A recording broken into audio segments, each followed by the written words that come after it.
அன்பு நேயர்களுக்கு இனிய வணக்கம்.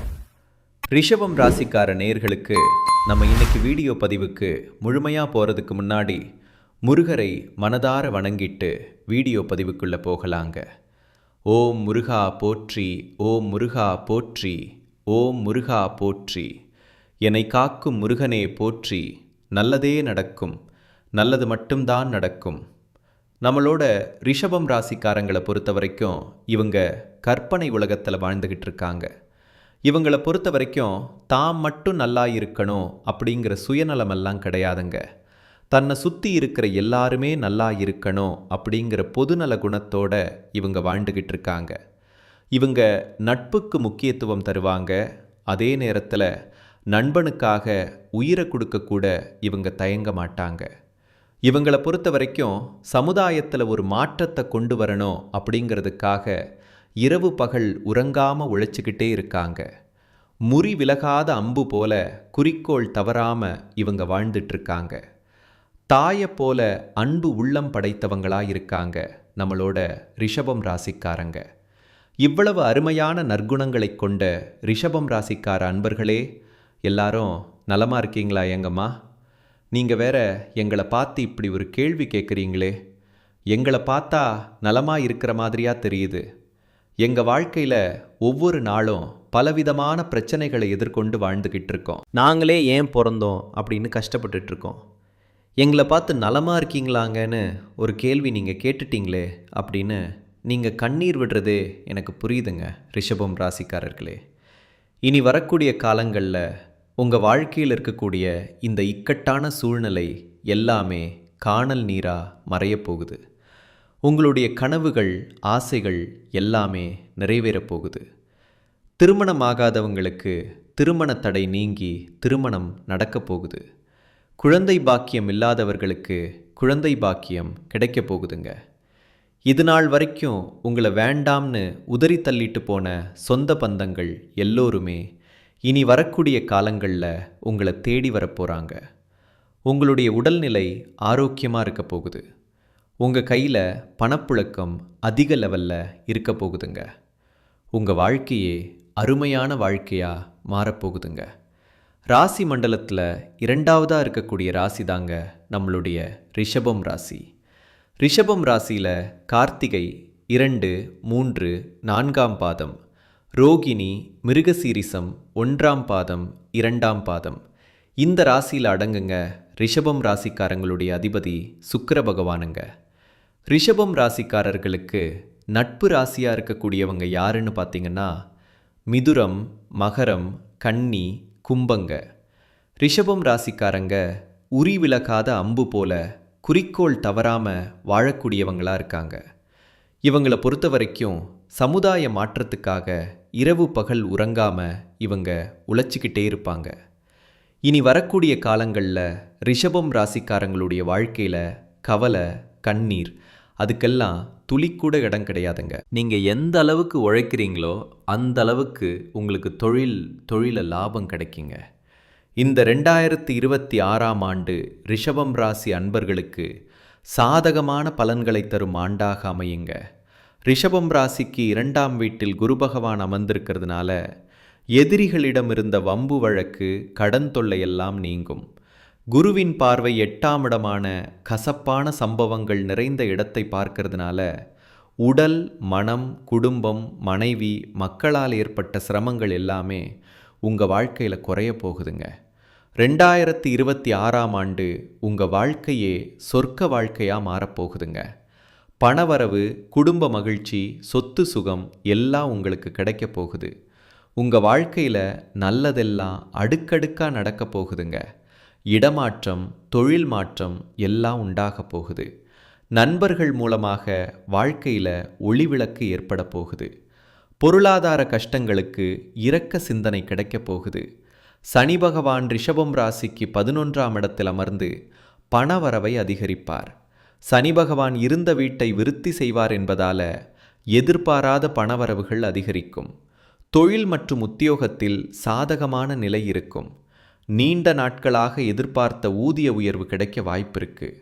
புதிய திட்டங்கள் மூலம் வியாபாரத்தில் நல்ல லாபம் கிடைக்கும்.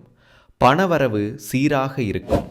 முதலீடுகளில் இருந்து வந்த நல்ல பலன்கள் எல்லாம் உங்களுக்கு கிடைக்க போகுது. தேவையில்லாத செலவுகளை கட்டுப்படுத்துவதன் மூலமா சேமிப்பு குறையாம இருக்க வாய்ப்பு இருக்கு. திடீர் செலவுகள் ஏற்பட்டா பதட்டம் இல்லாம செலவுகளை சுருக்க முயற்சி செய்யுங்க. குடும்பத்தில் மகிழ்ச்சி நிலவும் சுப காரியங்கள் நடைபெறுவதற்கு வாய்ப்புகள் இருக்கு. கணவன் மனைவிக்கிடையே ஒற்றுமை அதிகரிக்கும். குழந்தைகளுடையான பிரச்சனைகள் தீருங்க. குழந்தைகளோட மனசுக்கு மகிழ்ச்சி தரக்கூடிய நிகழ்ச்சிகள் நடக்கப் போகுது. எதிர்காலம் குறித்த கவலைகள் எல்லாமே நீங்க போகுதுங்க. ஆரோக்கியத்தை பொறுத்தவரையில் பெரிய பிரச்சனைகள் எதுவுமே இருக்காதுங்க. உணவு கட்டுப்பாடு, உடற்பயிற்சி, வாக்கிங், ஜாக்கிங் போன்றவற்றை மேற்கொண்டீங்கன்னா உங்களுடைய உடல் நலமாயிருக்கும். மாணவர்கள் கல்வியில் அதிக கவனம் செலுத்தணும். உயர்கல்விக்காக வெளிநாடு செல்ல விரும்புபவர்களுக்கு வெற்றி கிடைக்கும். முக்கிய முடிவுகள் எடுக்கும்போது ஒரு முறைக்கு இருமுறை யோசித்து முடிவெடுப்பது நல்லது. பொறாம, பழிவாங்கக்கூடிய எண்ணம் போன்ற எதிர்மறை உணர்ச்சிகளை தவிர்ப்பது நல்லதுங்க. வெள்ளிக்கிழமை தோறும் நவக்கிரகத்தை சுற்றி சுக்கிர பகவானுக்கு மெய்தீபம் ஏற்றி உங்களுடைய வழிபாடுகளை வேணும்னா போதுங்க. உங்களுடைய வழிபாடுகள் எல்லாமே கூடிய விரைவில் நிறைவேறிருங்க. உங்களுடைய வாழ்க்கையே சொர்க்க வாழ்க்கையாக மாறிடும். உங்கள் வாழ்க்கையில் இதுநாள் வரைக்கும் இருந்த அனைத்து கஷ்டங்களுக்கும் தீர்வு இனி வரக்கூடிய காலங்களில் உங்களுக்கு கிடைக்கப் போகுது. உங்களை விட்டு சென்ற அனைத்து உறவுகளும் இந்த வருடம் உங்களை தேடி வரப்போகிறார்கள். படித்து முடிச்சுட்டு வேலை தேடிட்டு இருக்க இளைஞர்களுக்கு படிப்புக்கும் தகுதிக்கும் ஏற்றால் போல நல்ல வேலை கிடைக்கப் போகுதுங்க. குடும்பத்தில் சுபகாரியங்கள் நடக்கப் போகுது. தாய் மாமன் வழி உறவுகளின் மூலம் உங்கள் வாழ்க்கையில் நல்ல விஷயங்கள் நடக்கப் போகுது. நல வாங்க போகிறீங்க, நகை வாங்க போகிறீங்க, ஆடை ஆபரணங்கள் எல்லாம் நீங்கள் வாங்க போகிறீங்க. இது நாள் வரைக்கும் நீங்கள் ஒவ்வொரு நாளும் பணங்காசு 4-5 பேர்கிட்ட கடன் வாங்கி உங்கள் வாழ்க்கையை வாழ்ந்திருப்பீங்க. ஆனால் இனி வரக்கூடிய காலங்களில் நீங்கள் 4-5 பேருக்கு பணங்காசு கடன் கொடுக்கக்கூடிய அளவுக்கு செல்வாக்கில் உயர்ந்த வாழ்க்கையை வாழ போகிறீங்க. திருமணம் ஆகாதவங்களுக்கு திருமணத்தடை நீங்கி உங்களுக்கேற்ற சரியான வாழ்க்கை துணையோட உங்களுக்கு திருமணம் நடக்கப் போகுதுங்க. குலதெய்வம் எங்கேயோ இருக்குது, என்னமோ இருக்குது அப்படின்னலாம் நீங்கள் நினைக்க வேண்டாங்க.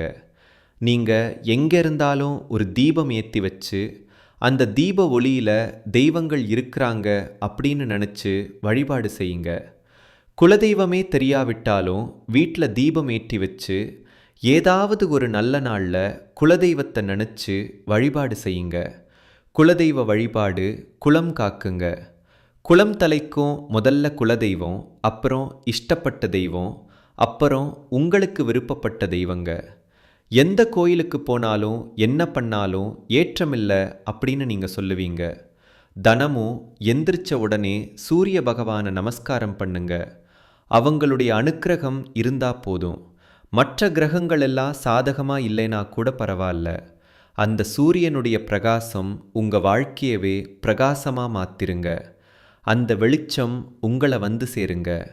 உங்கள் வாழ்க்கையில் இருக்கக்கூடிய கண்ணீரெல்லாம் கரைஞ்சு போயிருங்க. தமிழ் மாதங்களிலேயே மிகவும் அருமையான மாதம்னு பார்த்தா அது நம்மளோட ஆடி மாதங்க. ஆடி மாதம் சக்தி வாய்ந்த மாதங்க. இந்த மாதத்தில் நீங்கள் மேற்கொள்ளக்கூடிய வழிபாட்டு முறை, பரிகாரம், மனத்தெளிவு எல்லாமே உங்கள் வாழ்க்கையை பல மடங்கு உயர்த்தக்கூடிய பலனாக இருக்குங்க. இந்த மாதத்தை எப்படி பயன்படுத்துகிறோமோ அதை பொறுத்து தாங்க அடுத்த மாதங்கள் நமக்கு நல்லதாக அமையும். ரிஷபம் ராசிக்காரங்களே, காது, மூக்கு, தொண்டை, சளி தொடர்பான பிரச்சனை, மயக்கம், ஆசிடிட்டி போன்றவற்றை சந்திக்க நேரிடுங்க. கொஞ்சம் பார்த்து கவனமாக இருந்துக்கோங்க. உடம்பை பார்த்துக்கோங்க. சுப காரியங்கள்லேருந்து வந்த தடைகள் எல்லாம் நீங்கள் போகுது. குரு பகவானின் பலம் இல்லாவிட்டாலும் தடைகளை நிவர்த்தி செய்யும் காலகட்டமாக இந்த காலகட்டம் உங்களுக்கு இருக்க போகுதுங்க. தொழில், படிப்பு, வியாபாரம் ஆகியவற்றில் உத்வேகமாக செயல்படக்கூடிய நேரமாக இந்த நேரம் இருக்குதுங்க. உங்களுக்கு பயணங்கள் கிடைக்க போகுது. வெளியூர் போக வாய்ப்புகள் வரப்போகுது. வெளிநாடு சென்று வேலை செய்ய முயற்சியெல்லாம் செய்ய போகிறீங்க. மாணவர்கள் படிப்பில் ஆர்வம் காட்ட போகிறீங்க. படிப்பின் முக்கியத்துவத்தை உணர்ந்து அதன்படி செயல்பட போகிறீங்க. சொந்த தொழில் தொடங்க நினைக்கிறவங்க சுய ஜாதகத்தை பார்த்துட்டு முடிவு பண்ணுங்க. உங்கள் ஜாதகத்தில் என்ன சொல்லுதோ அதன்படி உங்கள் வாழ்க்கையை வழிநடத்தி செல்லுங்க. இந்த காலகட்டம் உங்களுக்கு சாதகமாக இருக்குதுங்க. அதனால் அடுத்தவங்க கிட்ட பேசும்போது கொஞ்சம் கவனமாக இருந்துக்கோங்க. இந்த வார்த்தையை பேசலாமா பேசக்கூடாதா அப்படிங்கும்போது 1க்கு 2 முறை ஆலோசனை பண்ணிக்கோங்க. யார்கிட்ட பேசுகிறோம், எதற்காக பேசுகிறோம், என்ன பேசுகிறோம் அப்படிங்கிறத சிந்திச்சு செயல்படுங்க. கெட்ட நேரத்தை விடுங்க, நல்ல நேரத்தில் நீங்கள் கவனமாக இருக்கணும். தாமதமானவை விஷயங்கள் எல்லாமே தடையில்லாமல் நடக்க போகுது. உங்களுடைய ஆசைகள், கனவுகள் அனைத்துமே நிறைவேறப் போகுதுங்க. ரிஷபம் ராசிக்காரங்களே, உங்களுடைய வாழ்க்கையில் ஒரு இடத்தை அடையிறதுக்கு நீங்கள் நிதானமாக இருக்கணும், பொறுமையாக இருக்கணும். அப்போத்தான் நீங்கள் உங்கள் உயர்வான இடத்த அடைய முடியும். உங்களை சுற்றி இருக்கிறவங்க உங்களை புரிந்து கொள்ள மாட்டாங்க. மன அழுத்தத்தை தவிர்க்கணுங்க. உங்கள் மனசை ஒருமுகப்படுத்தி உங்கள் மனசை திருப்தியாக வச்சுக்கோங்க. உங்களை ஆசைகள் அனைத்துமே நிறைவேறுங்க. இயற்கையை புரிஞ்சுக்கிட்டீங்கன்னு வச்சுக்கோங்க, உங்கள் வாழ்க்கையில் எந்த ஒரு பிரச்சனையும் இருக்காதுங்க. உங்களுடைய ஆசைகள், கனவுகள் அனைத்துமே நிறைவேறிடும். ரிஷபம் ராசிக்காரங்களை பொறுத்த வரைக்கும் இந்த நிமிஷம் வரைக்கும் நிறைய ஏமாற்றத்தை சந்திச்சிருப்பீங்க. எல்லாரும் நாம் நினச்ச மாதிரி இருக்க மாட்டாங்கங்க. அதுக்குன்னு நம்ம கோவப்பட்டா எல்லாமே சரியாகுமா அப்படிலாம் கிடையாது. நம்ம பொறுப்பாக தான் இருக்கணும், பொறுமையாக தான் இருக்கணும், நிதானமாக தான் இருக்கணும். அப்போ தான் நம்ம வாழ்க்கை அருமையாக இருக்கும். ஒரு மனிதனோட தகுதி என்பது நிதானம், பொறுமை. ஒரு விஷயத்தை எப்படி பார்க்குறான் அப்படிங்கிறத பொறுத்து தாங்க இருக்குது. வயது ஒரு பொருட்டே கிடையாதுங்க. உங்கள் மனசு தாங்க வயசு. நம்பிக்கையோடு இருங்க, உங்கள் வாழ்க்கை சூப்பராக இருக்கும். நடந்து முடிந்த விஷயங்களை விட்டுருங்க. எதை நினச்சா உற்சாகம் பிறக்குமோ அதை மட்டும் மனசில் நினைங்க. டென்ஷன் ஆகாதீங்க. நடைமுறையில் எது சாத்தியமோ அதை மட்டும் நம்பி அதை மட்டும் செயல்படுங்க. உங்கள் வாழ்க்கை அருமையாக இருக்கும். நாளைய நாள் என்பது யாருக்குமே தெரியாது. நாளைக்கு என்ன வேணால் நடக்கலாம். இன்னைய நாள் நல்லா இருக்கணும், இன்றைய நாள் நல்லா இருக்கணும். அதை மட்டும் மனசில் நிலைங்க. நாளைய நாள் இருக்குன்ற நம்பிக்கையில் வாடுங்க. சொந்த பந்தங்கள் பேருக்கு தாங்க இருப்பாங்க.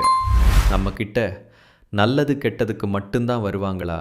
வழியாக நம்மளை பற்றி ஒரு துளி கூட யோசிக்க மாட்டாங்க. உங்களுக்கு மட்டும்தான் நல்லது நடந்தால் போதாதுங்க. குடும்பத்தில் உள்ள எல்லாருக்கும் நல்லது நடக்கணும். உங்களை சுற்றி இருக்கிறவங்க எல்லாருமே நல்லா இருக்கணும் அப்படின்னு நினைங்க. உங்கள் வாழ்க்கை அருமையாக இருக்குங்க. உங்களுடைய எண்ணம் போல உங்கள் வாழ்க்கையும் சூப்பராக இருக்கும். நல்லதே நடக்கும். நல்லது மட்டும்தான் நடக்கும். நன்றி, வணக்கம்.